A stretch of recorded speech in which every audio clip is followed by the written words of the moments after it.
very happy that in the Second Republic of President E.D. Mnangagwa, we have made remarkable progress in addressing the issues which matter to a national economy.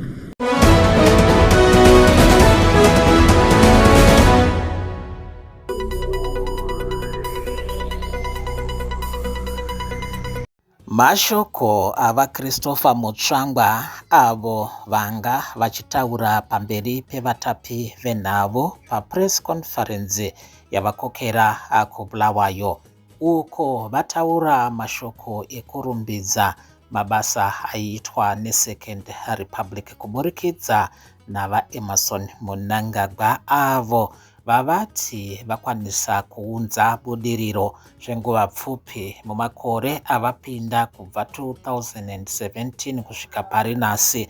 VaMutsvangwa vati vaMnangagwa vaita zvinhu zvanga zvisingafungidzirwe nevanhu vakawanda kuti zvichange zvaachivhwa mumakore iwayaya.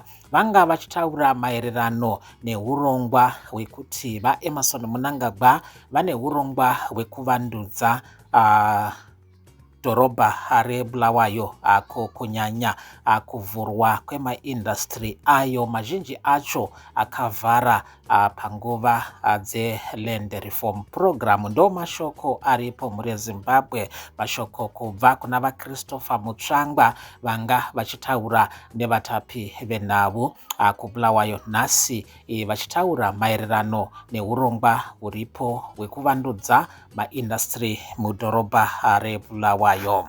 I'm very happy that in the Second Republic of President E.D. Mnangagwa, we have made remarkable progress in addressing the issues which matter to a national economy. Because people did not fight for a flag, for a party, for a leader. People fought for the prospect of prosperity. And in the last 5 to 6 years of the Second Republic, the economy has been dramatically transformed in ways which we never thought Zimbabwe could attain. But what he has done more remarkable is in the structures which make a national economy be modern. And the most important commodity for that is called steel. Steel to a nation is what food is what diet is to the human body. Without steel, a country cannot make it. Anything which goes beyond this floor needs steel to build anywhere in the whole world. So if a country can have a steel industry which is modern, its future is assured. So the president had to do it step by step. He was very strategic. He first had to revive the energy sector of Zimbabwe. And the energy sector of Zimbabwe is at Hwange. Hwange is where Zimbabwe's energy comes from. The town has come back again. We are exporting coking coal on the region. That's why the road is suffering because the railways to come back. We are now generating a lot of power. There are many power stations which are coming up in Hwange. This is important. Energy is number one. Then the next thing which President then addressed after energy was the revival of the steel industry. And this is why we are here with Fred today. Why? Because when the whites wanted Zimbabwe, wanted Rhodesia to be strong, they gave it Risco. When they wanted Zimbabwe to be weak, they contrived to close Zisco. And the town which collapsed was Kwekwe, because that's where Zisco was. But by extension, the downstream town of Kwekwe, which used the raw steel from Kwekwe, Zisco, to produce rolling stock for the railway lines of Zimbabwe, Zambia, Mozambique, and DRC, was in Bulawayo. So there was no more raw material for Bulawayo when Kwekwe collapsed with the Zisco. And Bulawayo also collapsed. So a lot of the factories in Bulawayo became mothballed. They are there, they are shells. They are even now used for religious purposes, those factories in Bulawayo. But what the president has done is to give Zimbabwe another bite at the steel industry. And we now boast the most modern steel industry in sub-Saharan Africa. It has even caused the one from our neighboring country, South Africa, to bow in respect and start rationalizing by closing some of their steel product areas which are in competition to Zimbabwe, because we are comparatively better than South Africa, which is a good thing. and the president is now looking at complementing the two relationships. But Bulawayo is the missing player in this game, because Bulawayo's victories are not yet revived by the steel plant, which is Manise.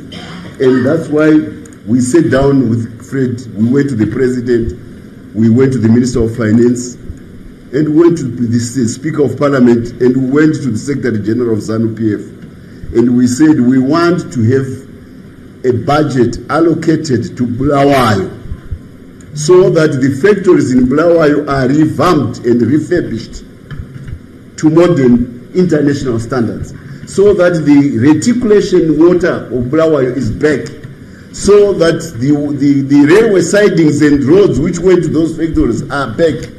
When we have done that, we then go to the world and tell them that Zimbabwe has got the best steel, same class as any we can find, because the company which is making steel at Manise is number 254 in the whole world as a company. It's top notch, it's number one. So the steel from Manise is as good as any, even sometimes better than that from Europe. So with that steel, we then come back to the town, which originally was the steel manufacturing town, producing rolling stock even for the railways I mentioned earlier on. So this whole undertaking, the president loves it. He knows that Bulawayo is going to have a second chance as a modern town which supplies world-class steel products made in Zimbabwe for the global market. This is where we are going with the Bulawayo. So for business people who we are going to be inviting, we will tell them that your time to market, if you manufacture in Zimbabwe, is 6 to 12 months. If you go to any other country, it will be 40 to 60 months, because they don't have factories which are ready. They don't have a formal labor force which used to do steel, which can impart skills, but they also don't have the organizational discipline of Zimbabwean workers, who are the best in Africa in terms of skills and in terms of discipline at work. That's what we are going to sell to the world.